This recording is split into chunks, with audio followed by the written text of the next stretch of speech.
मैं डिस्कस करने जा रहा हूं जिसमें ज़्यादा चांस है ये क्वेश्चन आपके असर्शन रीजनिंग के फॉर्म में आएंगे। किसके फॉर्म में आएंगे?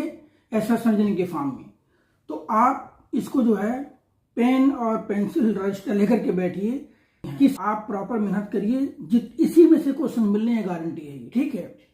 ज़्यादा चांस है एनसीईआरटी का बिल्कुल निचोड़ करके जो रीजनिंग क्वेश्चन हैं वो मैं यहाँ पे दे रहा हूँ, उसको आप असर्शन रीजनिंग के फॉर्म में आप उसको क्या कर सकते हो, अरेंज कर सकते हो प्रॉपर खुद उसमें, ठीक है। तो चलिए स्टार्ट करते हैं पहले 13 ग्रुप एलिमेंट का। तो फर्स्ट क्वेश्चन जो आ रहा है कि why dinitrogen is inert at room temperature. देखो ऐसा बेटा, क्या होता है डाई नाइट्रोजन? ये होता है आपका N2 होता है। डाई नाइट्रोजन कैसा होता है? N2 होता है। और N2 जो है देखिए, N2 के अंदर क्या होता है? N ट्रिपल बॉन्ड N होता है। तो ट्रिपल बॉन्ड को ब्रेक करने में एनर्जी ज्यादा लगेगी। हम कह सकते हैं कि dinitrogen exist as N2 at room temperature and bond order of N2 is 3, that's why its bond dissociation energy is very high which can not be achieved at room temperature. तो आपको इस पर assertion कैसे पूछ सकते हैं? ऐसे पूछेंगे। पहले असर्शन हो गया, मान लो क्या कि dinitrogen exist as N2, तो ठीक है, असर्शन हमारा क्या होगा? करेक्ट हो गया। अब रीजनिंग में क्या पूछ सकते हैं कि इट्स बॉन्ड ऑर्डर इज 3, तो रीजन ठीक है वो भी करेक्ट है, बट वो उसका अप्रोप्रिएट रीजन नहीं है। N2 की तरह एग्जिस्ट क्यों करता है वो बात दूसरी, ठीक है। अब यहां पूछा गया है it exist as N2 at room temperature, तो उसकी बॉन्ड एनर्जी ज्यादा होगी, बट इसके अंदर क्या होगा? It is due to formation of p pi multiple bonding. Clear है? तो why dinitrogen is inert अगर पूछा जाए, अगर पूछना है कि वाई इट इज इनर्ट, तो उसका बॉन्ड ऑर्डर 3 है। अगर कहते हैं why it exist as N2, तब बोलोगे it is due to formation of p pi multiple bonding. Next question आइए, तो यहाँ वही पूछा गया है कि Y nitrogen exist as N2, तो इसमें क्या लिखोगे? N2 के फॉर्म में है तो it is due to formation of p pi multiple bonding. बेटे ध्यान दो, दोनों क्वेश्चंस में अगर पूछते हैं कि dinitrogen is inert at room temperature, dinitrogen exist as N2, देखो दोनों में रिलेशन क्या है और दोनों में डिफरेंस क्या है, दोनों में आप जो कहते हैं कि उसका आंसर बताओगे क्या, उसका रीजन क्या है। अगर कहा जाए dinitrogen exist as N2, assertion is correct, reason में क्या? It is due to formation of p pi multiple bonding. Clear है? अगर कहते हैं क्वेश्चन मान लो कि dinitrogen is inert at room temperature, तो N2 के फॉर्म में है but its bond order is 3, its bond dissociation energy is very high which can not be achieved at room temperature. तो आपको ये लिखना, ठीक है। दोनों रीजन क्लियर है। अब आइए इसके बाद अमोनिया इज बेसिक नेचर। देखो बेटा ऐसा है, अमोनिया क्या होता है? ये अमोनिया है। अमोनिया के अंदर क्या होता है?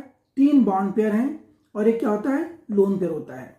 अमोनिया पर बहुत सारे क्वेश्चन पूछ सकते हैं। बेसिक इन नेचर होता है, कॉम्प्लेक्स इंग्रेडिएंट होता है, ठीक है। अमोनिया का शेप क्या है, अमोनिया में कितने लोन पेयर हैं, कितने बॉन्ड पेयर हैं। तो अमोनिया के अंदर जो सेंट्रल एटम है वो क्या आपका? नाइट्रोजन। उसका कितने इलेक्ट्रॉन्स हैं? 5। तो 5 इलेक्ट्रॉन से 3 जो है वो H क्या करता है? बॉन्ड फॉर्म करेगा। इसके अंदर क्या हो गया? बॉन्ड पेयर कितने हो गए इसके? 3, और it has 1 lone pair. Means ammonia has tendency to donate lone pair, that's why it is basic in nature. ठीक है, आप कह सकते हो देखो ऐसा नहीं किसी मॉलिक्यूल में लोन पेयर है बट उसके डोनेट करने की टेंडेंसी क्या है, वो कितना फास्ट कितना इजी वे में डोनेट कर दे रहा है, हम उसके बेसिस पर बताएंगे कौन सा ज्यादा बेसिक है कौन सा कम बेसिक है। बट लोन पेयर है, डोनेट कर रहा है, it is basic in nature. अगला क्वेश्चन देखिए यहाँ पर 5 अमोनिया। देखो अब क्वेश्चन आ गया 5 ammonia is more basic than PH3। Means देखो NH3 और PH3 दोनों क्या हैं? एक ही ग्रुप के हाइड्राइड्स हैं। 15 ग्रुप के क्या है? हाइड्राइड्स हैं। अब NH3 है बेटा, NH3 आपका ही है और एक आपका PH3। देखो PH3 हो गए, दिस इज PH3। तो NH3 and PH3 both are hydride of किस ग्रुप का? हाइड्राइड ऑफ बोलोगे 15 ग्रुप का हाइड्राइड से एन PH3 है। एक आपका PH3 है और एक आपका NH3 है। ठीक है, तो देखो यहां पर ध्यान से NH3 and PH3 both are basic in nature, but due to small size of nitrogen, lone pair की जो इंटेंसिटी है वो क्या है, N के राउंड ज्यादा है। देखो दोनों में एक ही लोन पेयर है, बट इंटेंस लोन पेयर कहां पर है, अमोनिया के अंदर है। तो हम क्या लिखेंगे, इसका एक लाइन वेरिएशन क्या लिखोगे, due to small size of nitrogen ammonia has greater tendency to donate lone pair as compare to phosphate in पीएच3। ठीक है, आइए फिर देखो why NH3 act as complexing agent. Complex farming, देखो कॉम्प्लेक्स फॉर्मेशन में दो चीज इंपॉर्टेंट है, एक तो सेंट्रल मेटल और दूसरा लिगेंड्स।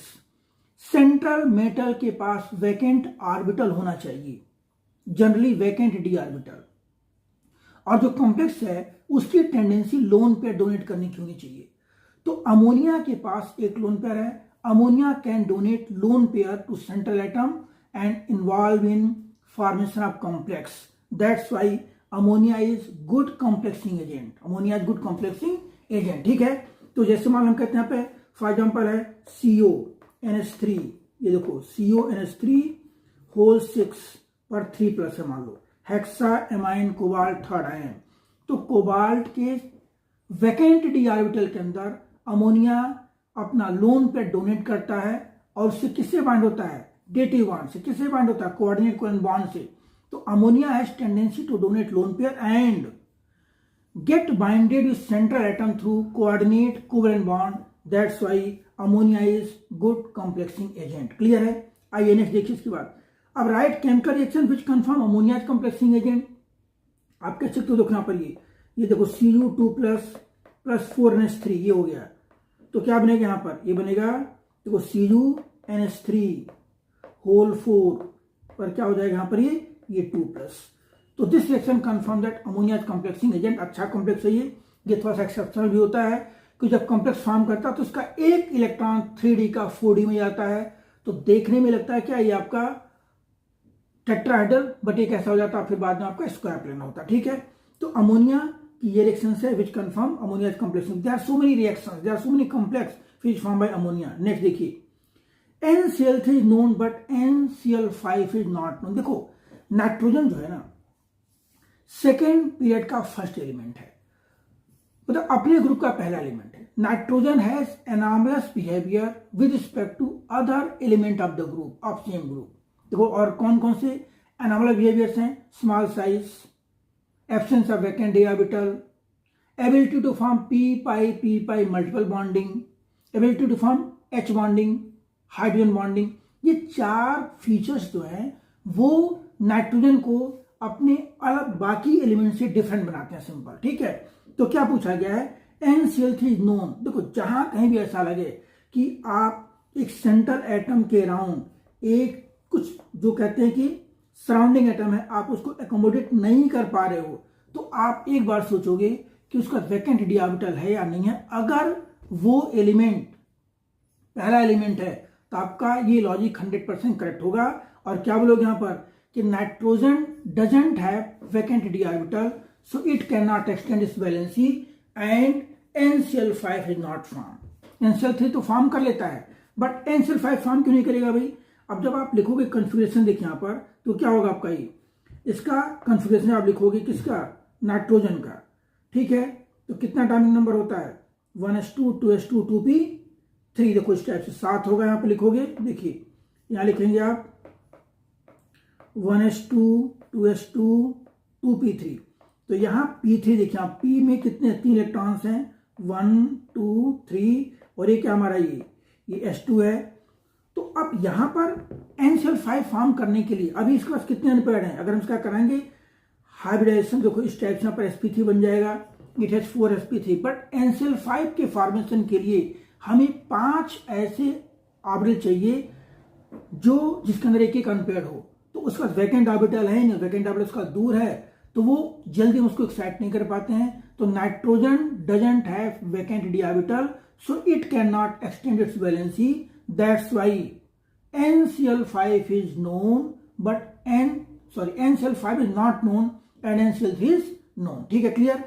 अब देखिए इसके बाद, अब देखो फिर एक कहानी PCl5 है। हम क्या कहते, देखिए nitrogen phosphorus, arsenic, antimony, bismuth. ठीक है, तो नाइट्रोजन जो है ये पहला एलिमेंट है, इसके पास वैकेंट डी ऑर्बिटल नहीं होता है। बाकी जितने एलिमेंट्स हैं इस ग्रुप के सबके पास वैकेंट डी ऑर्बिटल होता है। इसका मतलब क्या, नाइट्रोजन को छोड़ के, except nitrogen, every atom of the group can extend its valency, can extend its. तो फास्फोरस पी वैलेंसी एक्सटेंड कर सकता है, तो P कैन एकोमोडेट। देखो क्या लिखोगे, क्वेश्चन क्या है कि PCl5 is known but NCl5 is not known. Reason क्या, देखिए phosphorus has vacant D orbital, so it can extend its valency and form PCl5। On the other hand, nitrogen doesn't have vacant D orbital, so it can not extend its valency and NCl5 is not known. ठीक है, clear. अब आइए इसके बाद फिर एक आप देखो यहां डिफरेंट हो गया भाई, PCl5 जो है, PCl5 is known but PI5 is not known.